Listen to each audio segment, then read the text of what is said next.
going to give you a couple of different stories. I'm going to give you the story of Amleto, when it was written, how it was received, why it hasn't been done until recently for over 140 years. And then I'm going to give you the story of when we last did it and how it eventually came to OperaDelaware. As Brendan said, it was written by a young man by the name of Franco. How many of you, before hearing about this project, had ever heard the name Franco? Okay, 2 people had heard that. That's more than usual when I ask that question. But how many of you had heard of Arrigo Boito? Opera fans, Boito. Okay, you'd heard that probably from his Verdi libretti that he wrote for Falstaff and Otello, and you might have seen his opera Mephistopheles, which is a masterpiece in and of itself. But when Faccio and his schoolmate Arrigo Boito were both in the Milan Conservatory, they were typical young men who wanted to change the world. They were part of an artistic group, a group of poets and thinkers and musicians and artists called the Scapigliatura. And Scapigliatura means disheveled. And they sort of dressed in a very bohemian way, and they had grand ideas about what they thought Italian art should be. Even though the Italians invented pretty much every single musical genre, from the symphony to the sonata, to the quartet, to the trio, they invented all these things, including opera. The history of Italian music, if you look at it, past the Baroque period, and the classical period, and through the Romantic, basically the classical and the Romantic period, it's all opera. There were no great Italian symphony composers in the Romantic period. There were no great Italian string quartet composers. It wasn't until you got to the 21st century that they wrote, more chamber music, wrote more symphonic music. So when you talk about the history of Italian music, you're really talking about opera in this period. And when you're talking about the history of opera in the 19th century, you're talking about one man, and that is Giuseppe Verdi. He had a very strong hold on opera, and Italian opera, as it was exported to other countries, was basically Verdi's opera. And these young men, the Scapigliatura, wanted to bring other elements into Italian opera. They wanted to bring symphonic elements into opera. They wanted to do something new. But like a lot of groups, the Scapigliatura were a lot of talk and not a lot of action. So they wrote manifestos, and they wrote about very lofty artistic goals, but they didn't really do much. And the first real thing that they did was write this version of Hamlet. Now, everyone knows Hamlet, right? You've seen it, you've seen movies, you've seen plays of it. And the essence of Hamlet is a revenge drama, just like Rigoletto, just like even like Trovatore to some extent, like a lot of great Italian operas. It's a revenge drama. And what Boito did in not just his first Shakespearean libretto, but this was the first libretto that he ever wrote for anything. And it's a masterpiece of distilling a 5-act behemoth masterpiece into a slim, concentrated 4-act work of intense kinetic energy. And so to the extent that this is a great piece, and I do think it is a great piece, a lot of it has to do with Boito and how he was able to distill this into a beautiful libretto. And so Boito and Faccio worked together, and Faccio wrote the music, and the piece premiered in 1865 in Genoa, and it was a modest success. After 1865, both Boito and Faccio joined Garibaldi's army to fight for the unification of Italy. So if you know anything about Italy, Italy was not Italy until somewhat recently, until about 140 years ago. Before that, it was, you had the Papal States, you had the Kingdom of the Two Sicilies, you had Lombardia, you had all these different fighting. I mean, Italy still kind of is like that. They don't really, people, if you're from like Tuscany, people from Calabria, it's like a different country, right? And if you've been there, it is a different country. But politically and economically, they were completely different places. So they fought for the unification of Italy, and in doing this, in their travels and being in the military, they got to travel throughout Europe. And Faccio got to know the music of Richard Wagner. He got to know the music of Beethoven. He got to hear Lohengrin. He got to hear Fidelio. So he got some real serious foreign influences on his composition style. He came back to Italy and started revising Hamlet. Now, in the interim, even though Amleto was a modest success, it wasn't something that really put the Scapigliatura on the map, so they knew they needed something bigger. And in the meantime, Boito wrote his Mephistopheles, which was premiered at La Scala, which was a huge disaster. One of the famous horrible opening night's opera. I think that the curtain went up at 6 o'clock, and it didn't come down till after midnight, and the audience hated it. It was really a bad thing, and it was kind of a black eye for them. They, for the Scapigliatura, they knew they needed some kind of success, so they slated Hamlet to be done at La Scala, which then and now is kind of the preeminent Italian opera house. So it was a big deal to have it scheduled there. And there was a lot of excitement. A lot of critics were eagerly awaiting to see what would happen with this Hamlet. And rehearsal started, everything went pretty well, and then about after the final dress rehearsal, the tenor got sick. And they postponed the dress rehearsal for a couple weeks. The guy got a little bit better, and then they had one more dress rehearsal, and the guy got sick again. So Faccio and his group were just frantic. They said, we got to postpone it. La Scala Theater Commission said, forget it. We're wasting money. We've already lost money. You got to go. You got to put the opera on. And they did the performance of in 1871 in February of Hamlet, which was the last time anyone heard this music until a couple of years ago, because by all contemporary accounts, they said that Amleto sia fatto senza Amleto. Hamlet was done without Hamlet. The Hamlet either stopped singing altogether, or he tried to transpose his lines down, or he tried to change things on the cuff, and it wasn't a huge disaster, but it was not a good night. And Faccio, being a very sensitive young man, not only withdrew the work after one performance, but refused to have it performed again in his lifetime. Even though throughout his lifetime there are letters from Boito, from his publisher, begging him to resurrect the piece because it had so much good stuff in it. He didn't want to have anything to do with it. But he did go on to be a major figure in Italian opera life. He conducted the Italian premiere of Aida, he conducted the premiere of Otello, he conducted the premiere of Gioconda. He was very instrumental as a conductor, and became the first, what they call Maestro Scaligero, Scaligero being the adjective of La Scala. So he was the first music director of La Scala. And had he lived, he would have most definitely conducted the premiere of Falstaff. But after 1871, he refused to let it be done ever again. There was never a published score of this made. Nobody ever really knew what the music sounded like, except for the people who saw those couple performances. And it lay dormant in the archives in the recording publishing house in Milan, on the outskirts of the city, for 140 something years. And then in 2003, I read about this piece, and I was interested. I love Hamlet. I knew who Boito was. I had no idea who Faccio was. And I thought, well, what does this music sound like? I don't like the Thomas French version of Hamlet, because I think it's sort of it's very far from the Shakespeare. It doesn't have much to do with the Shakespeare. And in the summer of 2003, my wife was in New York City, and she got a copy sent me a microfilm of the libretto, of Boito's libretto. So for the first time I could, and this is what it looked like, for the first time I could read the poetry that Boito wrote for Faccio. And the amazing thing, if you know anything about operatic adaptations of anything, much less Shakespeare, operatic adaptations are usually very loosely based on their source material, especially when it comes to Shakespeare. If you look at the Gounod Romeo and Juliet, I mean, it's not even close. I mean, the details, forget it. I mean, even the broad structure is not very close. And it's not until you get to later Verdi with Otello and Falstaff, and maybe a little bit with Macbeth, that you get some truth and some veracity with Shakespeare. But one of the things that amazed me about the Boito libretto is, almost from the first page, everything that's in the Shakespeare, all the major details, are reflected exactly in the Boito. All of the famous lines, from Shakespeare are almost directly translated. So you have to be or not to be becomes essere or non essere. Get thee to a nunnery becomes vatti monachella. The lady doth protest too much becomes a soverchio loquace la regina. All of these lines, almost verbatim, are translated into Italian. And it's not just the lines, it's also the broad structure of what happens. And Boito did an amazing job distilling this. And if you know anything about his later libretti, especially for Falstaff and Otello, he was very experimental with experimenting with different ways of making of poetry and rhyme.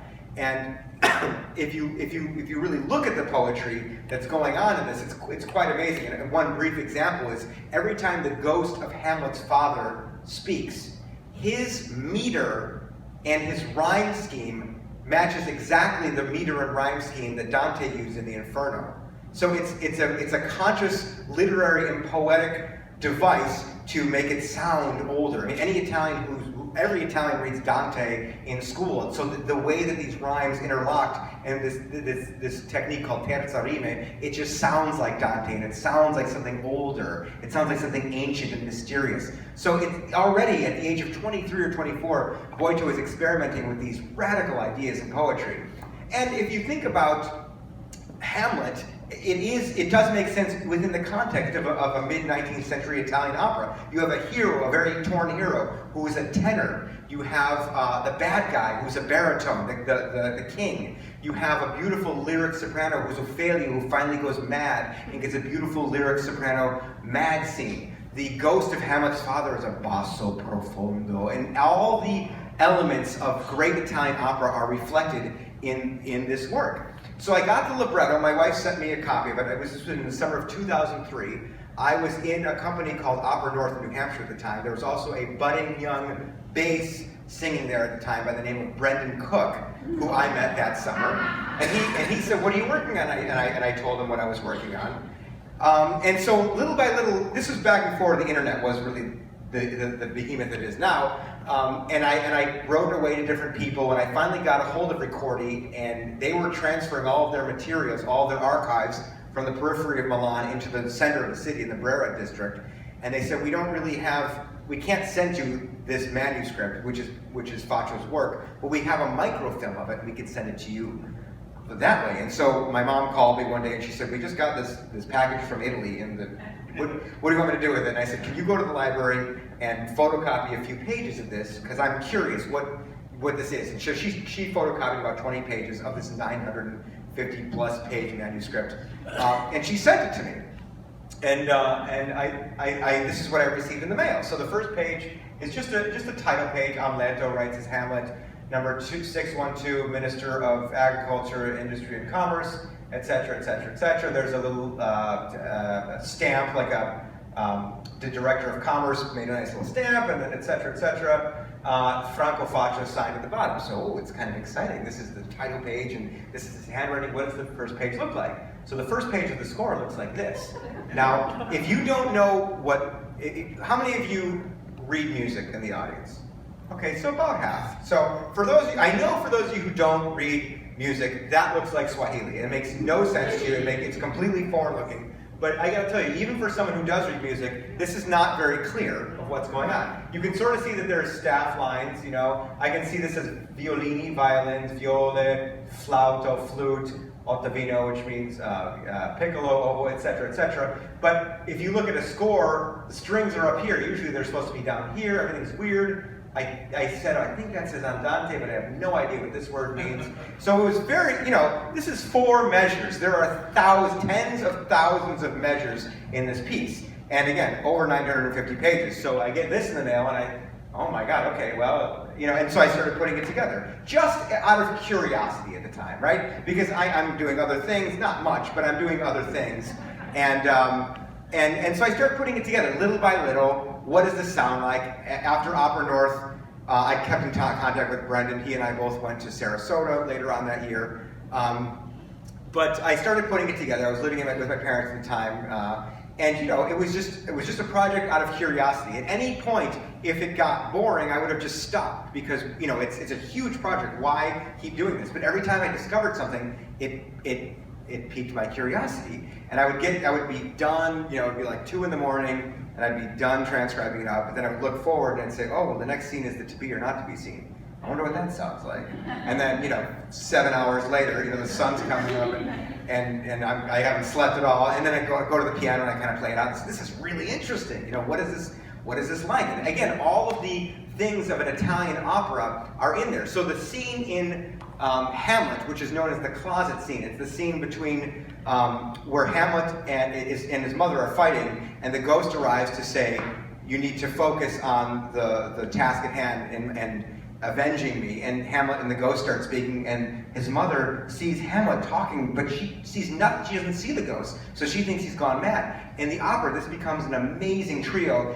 and it does the thing that only opera can do, which is you have three people speaking, singing at the same time, and it's not confusing at all. It makes complete sense because of the way they're expressing everything. And the play within the play becomes a little opera within an opera. All of these little details of the Shakespeare were so beautifully represented in the piece that I just got so much more excited as I went through. But again, you can't put this on a piano and play it. This is not very useful. You have to make a score, usually using a computer program to make something really clean, and then after about 6 months of work, I had, well, I gotta skip through these people, I had this, which is kind of a very clean score for an orchestra to play their parts from. But even that is not very useful because I can't really put this on the piano and have a piano player play it. I have to make what they call a piano vocal reduction, which is simply a distillation of all of those music lines into 2 lines for the piano player to play, usually 2 lines plus a vocal line above it. So I had to start all over again and sort of reduce everything. And then after about 1.5 years, I had something resembling a score that I could then give to people.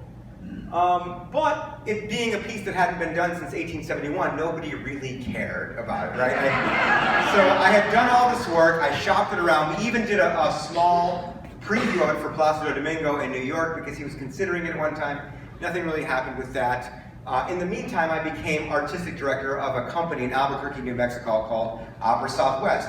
And we started defining ourselves by doing works that were a little off the beaten path. And in 2012, we did the first American performance in over 20 years of the Rossini Otello.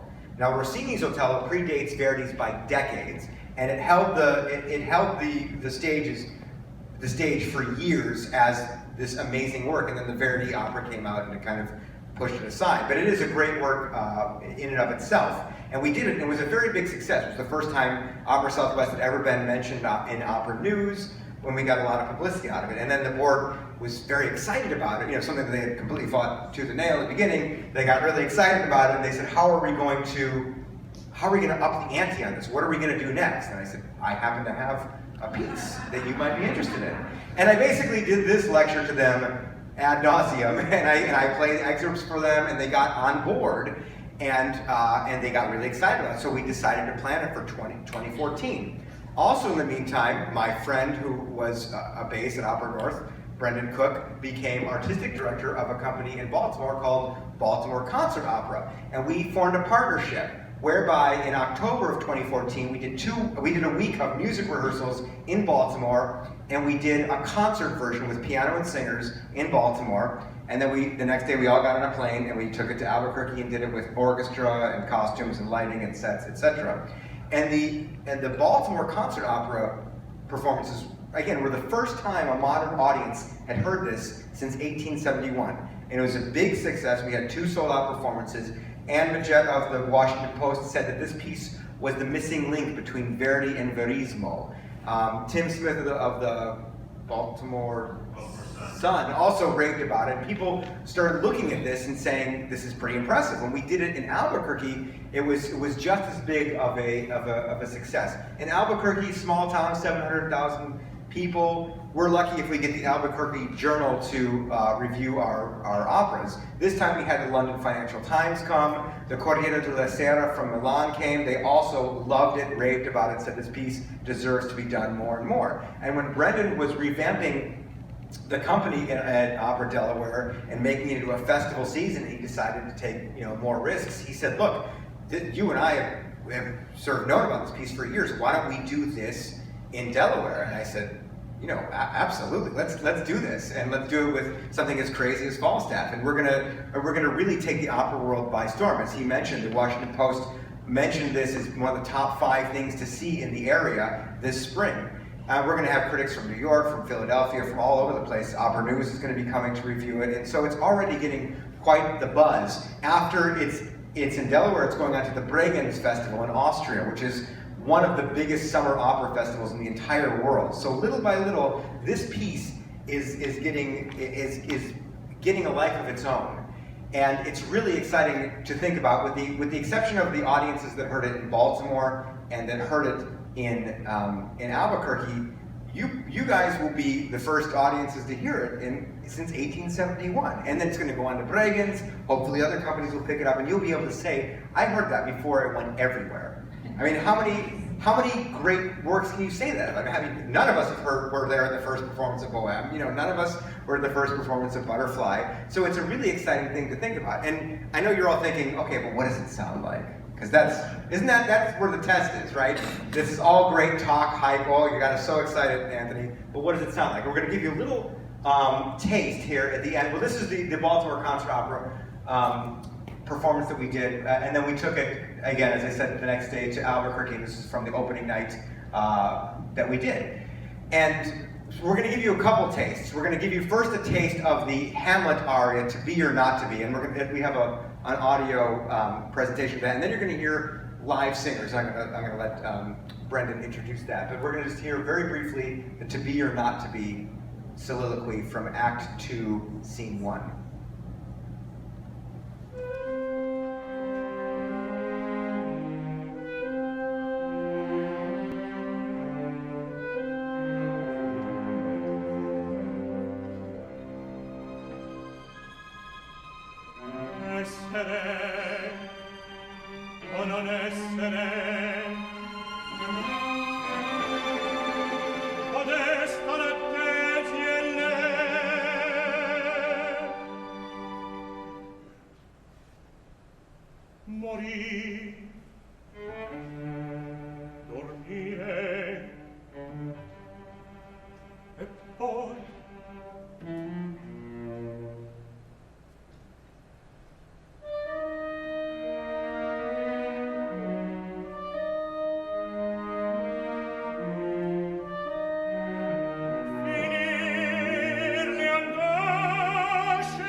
piace al male, che noto ancor non è. Ci lega le miserie di quest'età mortale,